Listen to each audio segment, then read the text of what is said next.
Salutations, j'espère que vous allez bien. Je vous retrouve pour cette sixième partie où nous allons voir comment travailler avec les méthodes en Java.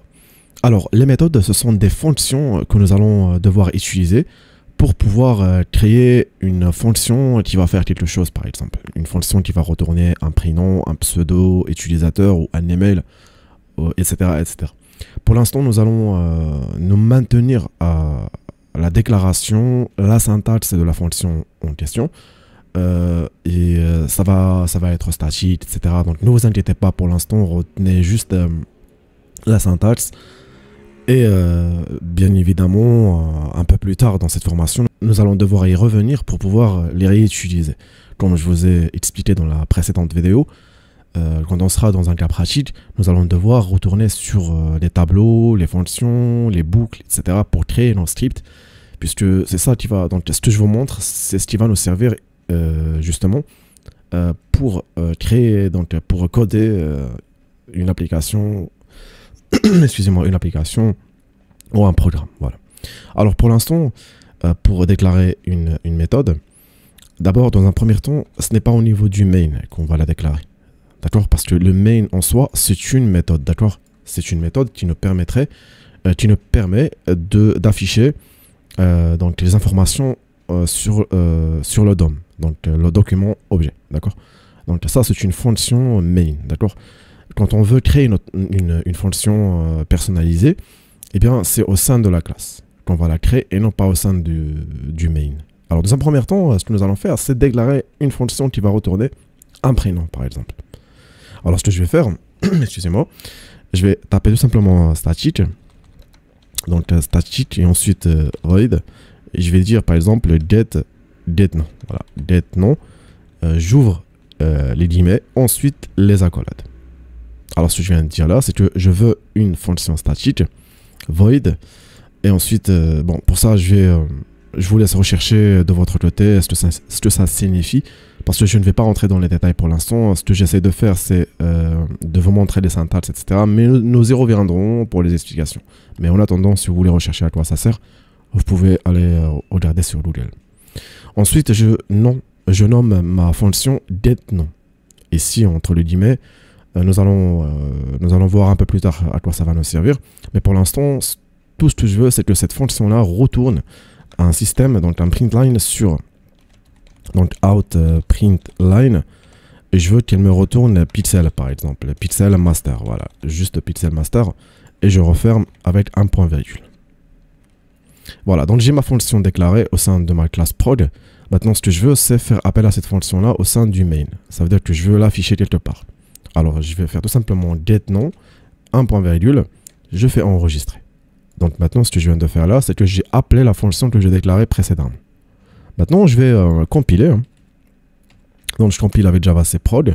Et ensuite, j'exécute. Et vous voyez que ça me retourne pixel master. Bon, c'est très joli, tout ça, mais ça reste quand même un peu statique, même pour un exercice, on va dire, d'apprentissage. Alors, moi, ce que je veux, c'est de vous montrer ce que pourrait faire éventuellement une fonction avec des paramètres. Parce que nous avons ici donc, les paramètres ou les arguments, si vous voulez, qu'on pourrait donner à notre fonction. D'accord? Alors, dans un premier temps, je vais déclarer une variable, on va dire name, comme ceci. Elle sera de type str, string. Alors, au lieu de retourner pixel master directement dans la fonction, ce que je vais faire à ce niveau-là, c'est que je vais tout simplement retourner le nom. Voilà, comme ceci. Alors, je vous explique. Donc ma fonction getNom, elle prend un argument qui est donc le name. Donc pour l'instant tout va bien. Ce que je demande à la fonction, c'est qu'elle va me retourner, je lui demande de me retourner le nom au niveau de l'affichage. Mais puisque ma fonction elle doit prendre un argument, vous voyez très bien que Java il me dit que cette méthode getNom, elle doit prendre un argument de type string dans l'affichage. Ça veut dire que maintenant, ici à ce niveau-là, je dois donc définir le nom. Alors moi, ce que je vais dire par exemple Issam. Voilà. Et je vais enregistrer.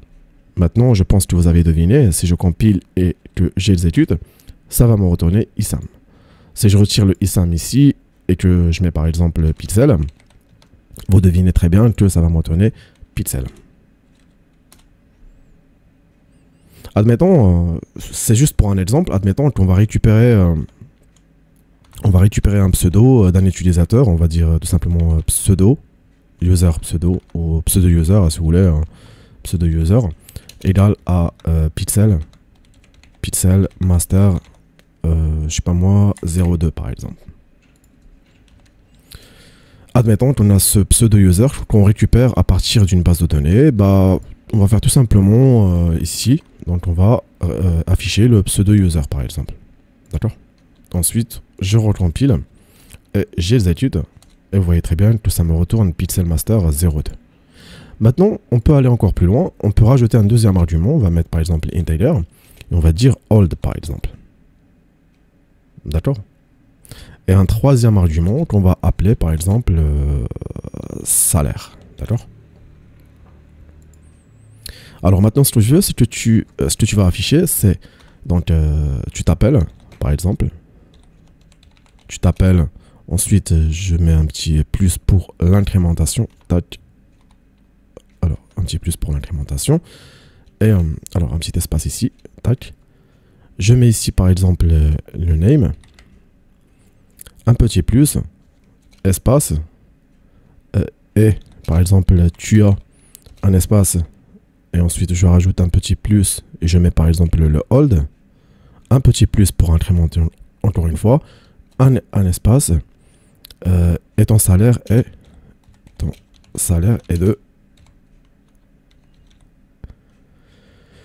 de par exemple, ou juste un petit plus, et je rajoute ici donc la variable salaire. Donc comme vous l'avez deviné, maintenant je vais devoir donc récupérer ces informations par exemple dans une base de données. Donc dans un premier temps, nous avons donc le premier argument qui est donc de type str, donc la string, des chaînes de caractères. Nous avons le deuxième argument qui est de type integer et le troisième argument également de type integer. Donc je vais récupérer ces informations-là. Je vais récupérer donc l'âge, on va dire old user, juste pour voilà quoi. Je mets par exemple 28 ans. Alors ici, je vais mettre juste tac et ensuite je continue. Je vais mettre 28 ans. Et pour le salaire, par exemple, on va mettre donc juste tac user, voilà, juste pour l'exemple, égal par exemple à 3500 par exemple.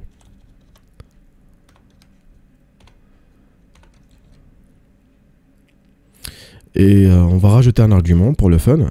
On va mettre par exemple tac 1 virgule.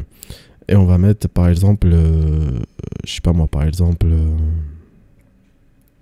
juste post par exemple, ou ouais voilà, on va mettre par exemple post, ou pardon, donc d'abord, donc on va mettre tout simplement juste rôle, voilà, tac, donc str rôle, le salaire, je mets un petit plus, ensuite tac. Et tu travailles en tant que, par exemple, espace, et je rajoute un petit plus, et je mets par exemple ici rôle. Tac, voilà. Maintenant, je vais récupérer donc le salaire, et ensuite, encore une variable que je vais mettre par exemple, je vais nommer rôle, égal, on va dire par exemple, web développeur par exemple.